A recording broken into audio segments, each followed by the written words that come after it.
hiperbólica em x sobre quem?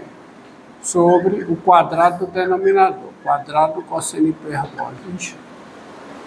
Que eu posso escrever como sendo menos 1 sobre o cosseno hiperbólico em x vezes o seno hiperbólico em x sobre o... Aí quanto é que dá isso? Portanto, menos secante hiperbólica em x vezes tangente hiperbólica em x.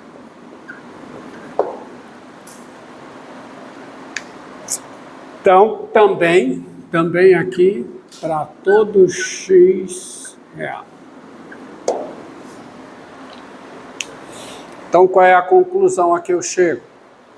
A conclusão que eu chego é que, olha, a derivada da tangente hiperbólica é o quadrado da secante hiperbólica. Só que a secante hiperbólica é sempre positivo, o quadrado é sempre positivo. Então, daí disso tudo, sai o seguinte: a tangente hiperbólica, ela é estritamente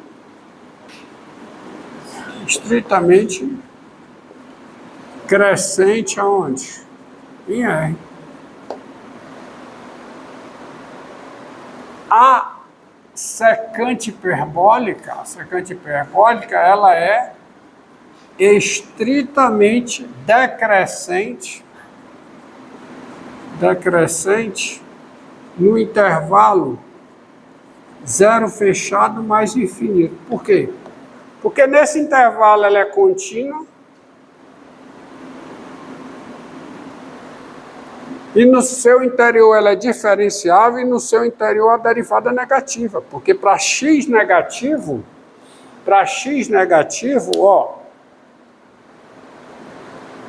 para x negativo, quem é a derivada da secante hiperbólica em x? É menos a secante hiperbólica em x, que é o número positivo, para x positivo, a derivada da secante hiperbólica em x é menos a secante hiperbólica em x, que é o número positivo, vezes a tangente hiperbólica em x, que é o número positivo, produto positivo com menos na frente da negativa. Então ela é estritamente decrescente aqui. E a secante hiperbólica, ela é estritamente crescente no intervalo menos infinito, aberto, zero, fechado. Porque nesse intervalo, ó, a secante hiperbólica é positiva e a tangente hiperbólica é negativa. Com menos, não dá positivo. Então ela é estritamente... Pronto, isso dá para eu esboçar o gráfico. Vamos esboçar o gráfico aqui da tangente hiperbólica. Ó.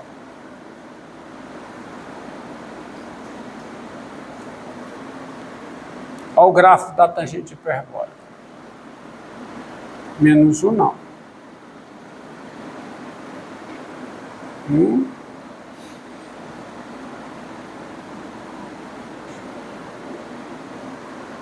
Então, como é que fica o gráfico da tangente hiperbólica? É uma função estritamente crescente, ela passa aqui pelo zero.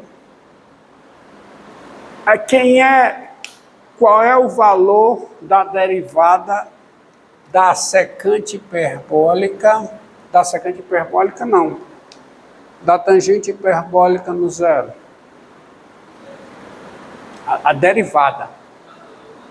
A derivada da tangente hiperbólica no zero é 1. Derivada da tangente hiperbólica no zero é o quadrado da secante hiperbólica no zero, que é 1. A reta tangente aqui significa que a bissetriz do primeiro e terceiro quadrante. Então ela vem daqui, ó, ela vem de menos 1, olha aqui, ó. Aqui ela vai para cá, ela é sempre estritamente crescente. Então ela chega aqui e ela faz isso. Está aqui, função estritamente crescente. E ela é convexa aqui. Ela é convexa aqui e côncava aqui. Porque a derivada da tangente hiperbólica, se você pegar a derivada segunda da tangente hiperbólica, tá? Se você botar bem aqui, ó. Quem é a derivada segunda da tangente hiperbólica? Fazendo esse cantinho aqui, ó. Quem é a derivada segunda da tangente hiperbólica? Derivada segunda, ó. É a derivada da derivada primeira. Então, dá 2 vezes a secante hiperbólica, pela regra da cadeia, tá certo? Vezes a derivada da secante hiperbólica, que é a secante hiperbólica vezes a tangente hiperbólica. Então, isso aqui vai ficar ao quadrado vezes a tangente hiperbólica. Ou seja, isso para todo x real. Ou seja, aonde a tangente hiperbólica é positiva, a derivada segunda é positiva.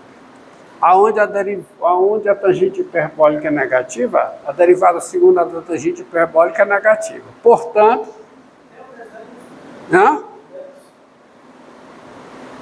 assim, tem um menos cada aqui. Exatamente. Então, o contrário. Aonde a tangente hiperbólica é negativa, a derivada segunda é positiva. E aonde a tangente hiperbólica é negativa, a derivada segunda é positiva. E aí não tem jeito. Ela vai ser estritamente convexa aqui, no intervalo dos negativos, e estritamente côncava no intervalo dos positivos. E está aí o gráfico. Esse é o gráfico da tangente hiperbólica. E gravem esses gráficos, porque é a partir deles que eu vou eu vou criar, está aparecendo tudo aqui, meu filho, tá? Eu vou criar as funções hiperbólicas inversas, tá? Isso vai ser de muito auxílio. Por exemplo, a função seno hiperbólico é uma função invertível, porque ela é injetiva e sobrejetiva. Uma vez que o limite do seno hiperbólico em x com x tendendo a mais infinito é mais infinito, o limite do seno hiperbólico em x com x tendendo a menos infinito é menos infinito. Portanto, a imagem da função seno hiperbólica é os reais. Ela é injetiva, sobrejetiva e invertível. O cosseno hiperbólico não é invertível. Mas aí eu vou pegar um pedaço para gerar o arco cosseno hiperbólico. Aí assim vai. Então, vão gravando esses gráficos. Falta o gráfico de quem? Da secante hiperbólica. Tá? Tem uma hora que você tem que começar a ficar esperto e concluir as coisas de forma rápida. Ó. Mas já dá para concluir daqui. Tá? Mas vamos concluir rápido e depois ir ao encontro do que já foi feito. Ou seja, usar o que já foi feito para ir ao encontro do que eu vou colocar aqui. Observe, ó.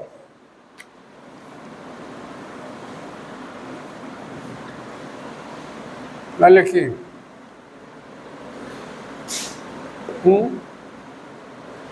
Como é o gráfico do cosseno hiperbólico?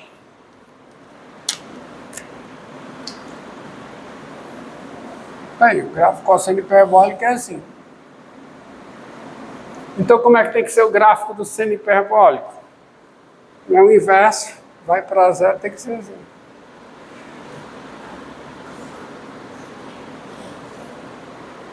Do gráfico cosseno hiperbólico é assim, então o inverso, que é a secante hiperbólica, tem que ser dessa forma. E vai ao encontro de tudo que está feito, ó. Nesse intervalo, a secante hiperbólica é estritamente decrescente. Nesse intervalo, ela é estritamente crescente. Qual é o limite da secante hiperbólica em mais infinito? 0 por valores positivos. Qual é o limite em menos infinito? 0 por valores positivos. Tá? E a mudança de concavidade. Há uma região aqui onde ela é estritamente convexa e duas regiões onde ela é estritamente côncava. Tá? E esses gráficos aí, que é o eixo eixo das abscissas, eixo das ordenadas. Aqui, como aqui também, né? Aqui, ó, o eixo das abscissas. Aqui é o eixo das ordenadas. Pronto aí. Bom, estude um pouco, faça uma análise para ver qual é o ponto. Os dois pontos aqui onde ela muda a concavidade, ou seja, os pontos de flexão. Aí eu deixo com vocês, tá? Para vocês descobrirem quem são os pontos de inflexão.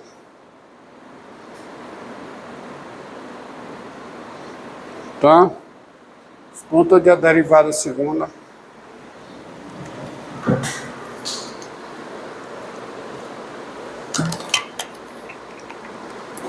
Continuemos. Deixa eu ver o que é aqui.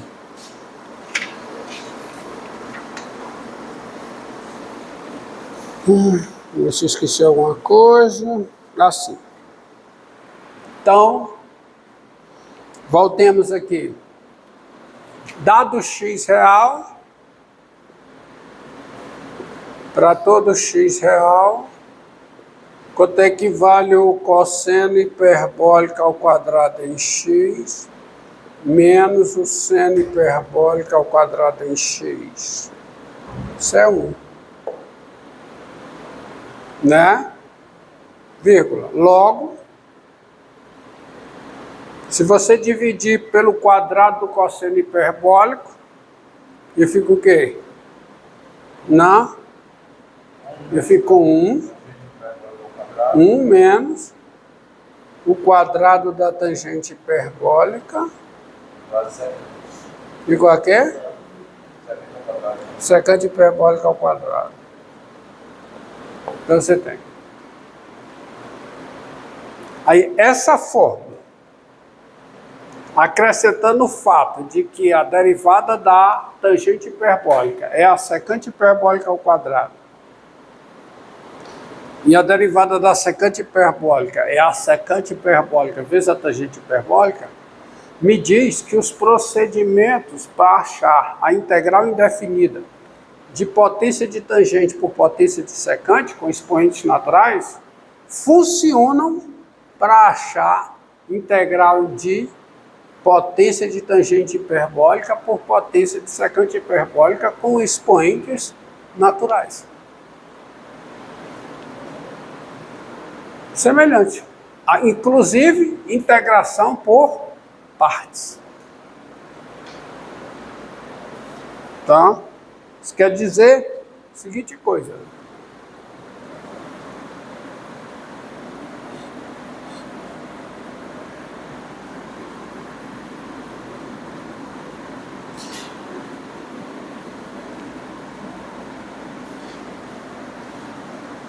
Vamos.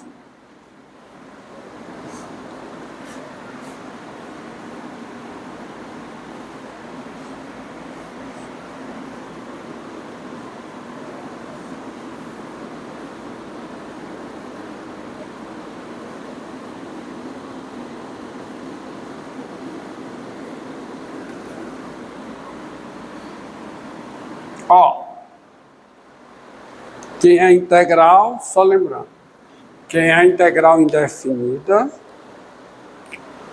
tá? Integral indefinida da tangente hiperbólica terceira vezes secante hiperbólica a quarta de x do x.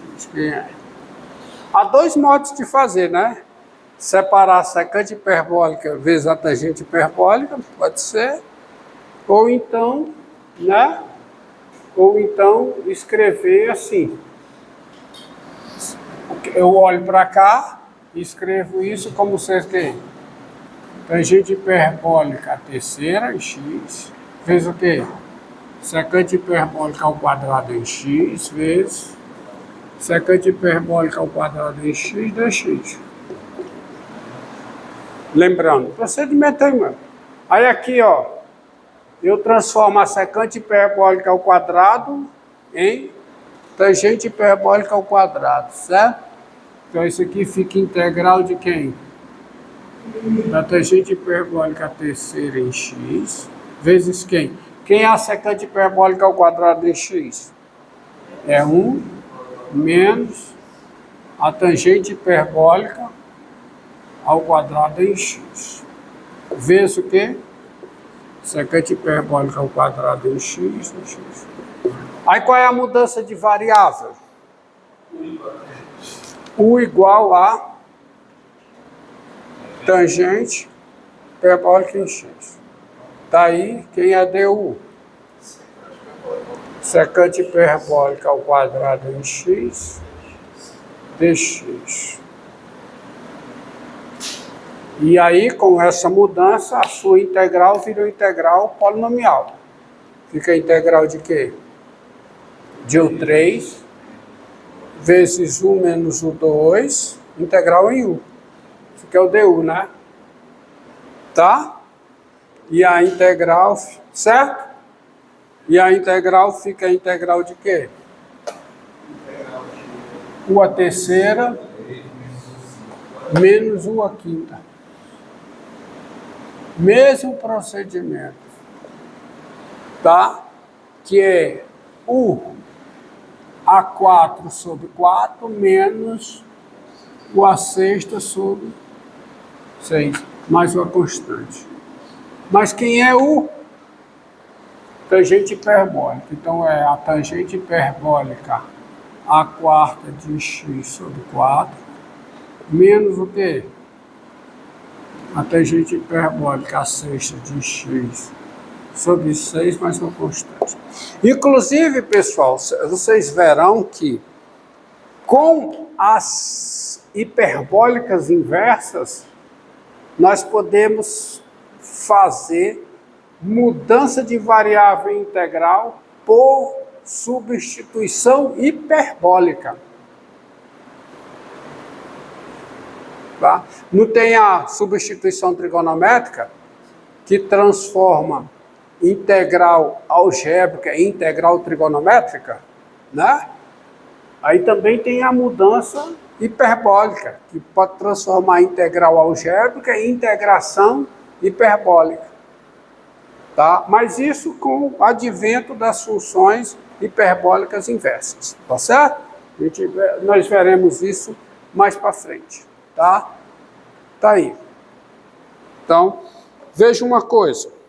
Vamos lá treinar. Manuseio. Então, vou parar nessas 4. As funções seno hiperbólico, cosseno hiperbólico. Veremos aplicações disso também, tá? Outras aplicações disso. Por exemplo, eu vou demonstrar aqui para vocês que quando você tem, uma descrição de um fenômeno natural por função hiperbólica. Quando você tem, isso verei mais na frente, sabe? Você tem 2 postes aqui, e você pega um fio homogêneo, densidade linear de peso constante, um fio homogêneo, tudo homogêneo, geometria máxima, e pendura esse fio entre 2 postes, a função que descreve esse fio, que dá a altura em cada abscissa aqui, é um cosseno hiperbólico.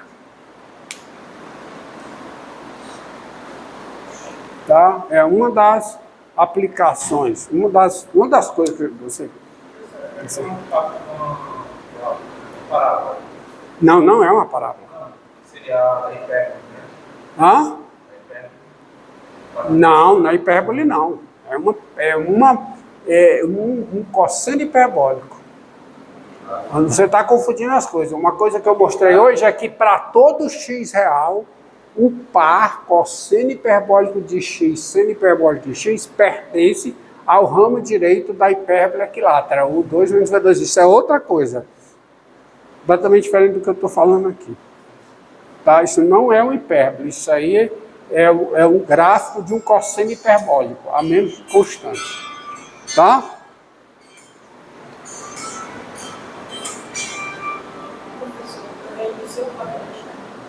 Reinicia.